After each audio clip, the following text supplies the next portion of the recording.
Hi friends, मैं Chandan Kumar admission सलाहकार बलुआटाल मोतिहारी से। आज हम लोग बात करने वाले हैं बीसीईसी के साइट पे बिहार का जो एमबीबीएस का काउंसलिंग चल रहा है उसका बीसीईसी का साइट पे राउंड 3 का शेड्यूल जारी कर दिया गया है।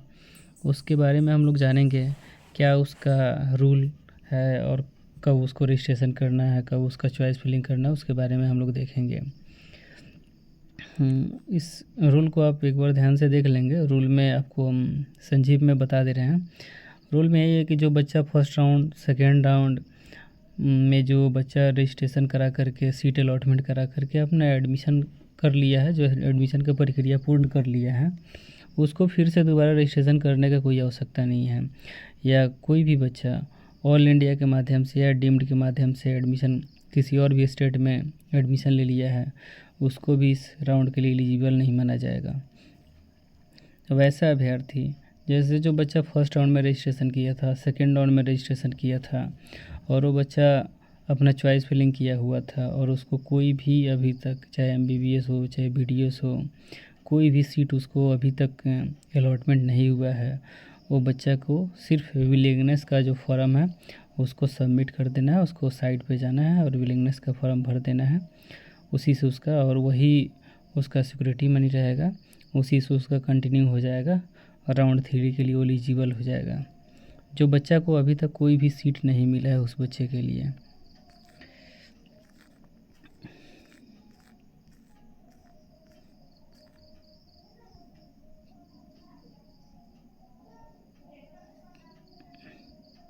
फर्स्ट स्टेप में आपको मोबाइल नंबर और उसके बाद में जीमेल वगैरह डाल करके आप उस पर रजिस्टर्ड करेंगे तो आपको ओटीपी जनरेट होगा। ओटीपी डालने के बाद में आपका नया आईडी क्रिएट हो जाएगा, आईडी और पासवर्ड। उसको सेकेंड स्टेप में आपको पर्सनल डिटेल उसमें आपको फुलफ़िल करना है। फिर उसके बाद थर्ड स्टेप में आपको डॉक्यूमेंट और हिंदी इंग्लिश में सिग्नेचर को अपलोड करना है। और फोर्थ स्टेप में आपका एजुकेशनल जो भी आपका इंफॉर्मेशन है 10th के बारे में, 12th के बारे में, आपको फोर्थ स्टेप में आपको डालना है। और 5वें स्टेप में आपको है जो भी आप फॉर्म फिलअप किए हैं उसका फर्स्ट सेकंड थर्ड और फोर्थ के इन्फॉर्मेशन के बारे में एक बार देख करके फिर उसको आप सबमिट करके कंटिन्यू करेंगे। और 6 स्टेप में आपका रहेगा सिक्योरिटी मनी का पेमेंट करने का, जिसका जैसे जो बच्चा गवर्नमेंट के लिए या वेटनरी के लिए वो ट्राई कर रहा है उसके लिए आपको 1200 रुपये का रजिस्ट्रेशन आएगा। एसी एसटी और डी की कोटा का जो बच्चा है उसको 600 रुपये का आपको रजिस्ट्रेशन का चार्ज आएगा। फिर आगे हम लोग सिक्योरिटी मनी के बारे में जानेंगे। जो बच्चा government medical college, dental college और गवर्नमेंट वेटनरी कॉलेज के लिए बच्चे को 10,000 रुपया EWS और जनरल जो बच्चा है उसको 10,000 रुपये का सिक्योरिटी मनी का पेमेंट करना है। SC ST BC के जो बच्चा है उसको 5,000 रुपये का पेमेंट करना है। जो बच्चा गवर्नमेंट कॉलेज के लिए और प्राइवेट कॉलेज दोनों के लिए अगर रजिस्ट्रेशन करना चाहता है तो उसको 2 लाख रुपये का पेमेंट करना है। और जो बच्चा सिर्फ प्राइवेट डेंटल कॉलेज के लिए रजिस्ट्रेशन करना चाहता है उसको 50,000 रुपये का सिक्योरिटी मनी का पेमेंट करना है। सब यहाँ दे दिए गए, उसको आप देख लेंगे। डॉक्यूमेंट का जो आपको ज़रूरत पड़ेगा, ओरिजिनल नीट का एडमिट कार्ड, ओरिजिनल नीट का score card, passing certificate, marksheet, admit card. फिर उसके बाद में 12 का भी आपको passing certificate, marksheet, admit card, residence certificate चाहिए। जो जनरल होगा उसको कास्ट सर्टिफिकेट की आवश्यकता नहीं है।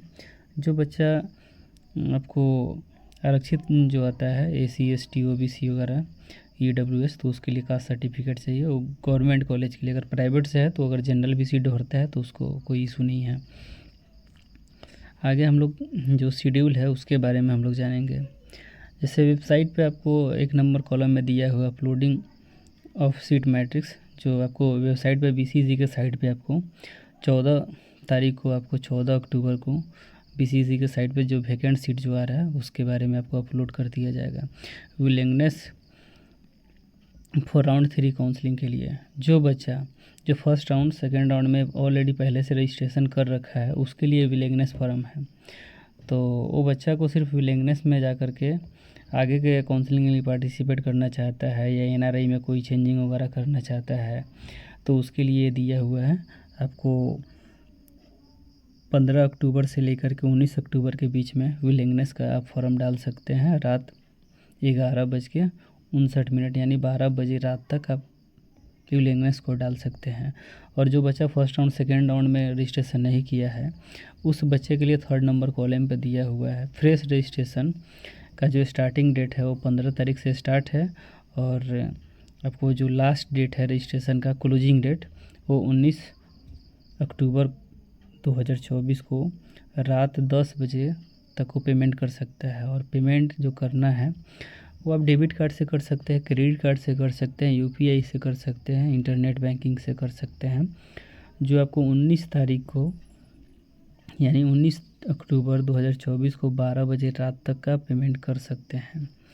अगर आपको फॉर्म भरने में कोई भी आपको दिक्कत होता है, अगर कोई गलत भरा जाता है, जैसे कैटेगरी हो गया, पिताजी के नाम, इस सब में अगर कोई दिक्कत होता है तो एक बार आपको बीसीसी के माध्यम से एक बार आपको सुधार करने के लिए आपको ऑप्शन दिया जाता है। जैसे ऑनलाइन एडिटिंग एप्लीकेशन फॉर्म में वो 1 दिन का टाइम है, 20 तारीख को आप 12 बजे रात तक आप एडिटिंग कर सकते हैं।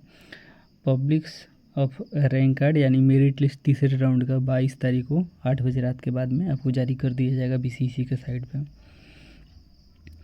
आगे का जो काउंसलिंग का जो चॉइस फिलिंग और काउंसलिंग का जो प्रोग्राम है वो आगे आपको 22 तारीख के बाद में आपको वेबसाइट पे डाल दिया जाएगा। कैसे कैसे क्या प्रोसेस है, उसका डेट क्या आएगा, उसके बारे में आपको वेबसाइट पे जाके डाल दिया जाएगा। मेरे टीम के द्वारा पेड काउंसलिंग करवाने के लिए दिए गए कॉन्टैक्ट नंबर पे कॉल करके बात कर सकते हैं और काउंसलिंग के बारे में गाइडेंस ले सकते हैं, अधिक जानकारी ले सकते हैं। कोई भी आपको फॉर्म भरने में, काउंसलिंग कराने में कोई भी आपको दिक्कत होता है तो इस नंबर पे कॉल करके आप बात कर सकते हैं। मेरे नए नए वीडियो देखने के लिए मेरे चैनल को लाइक करें, सब्सक्राइब करें, ज़्यादा से ज़्यादा शेयर करें। धन्यवाद।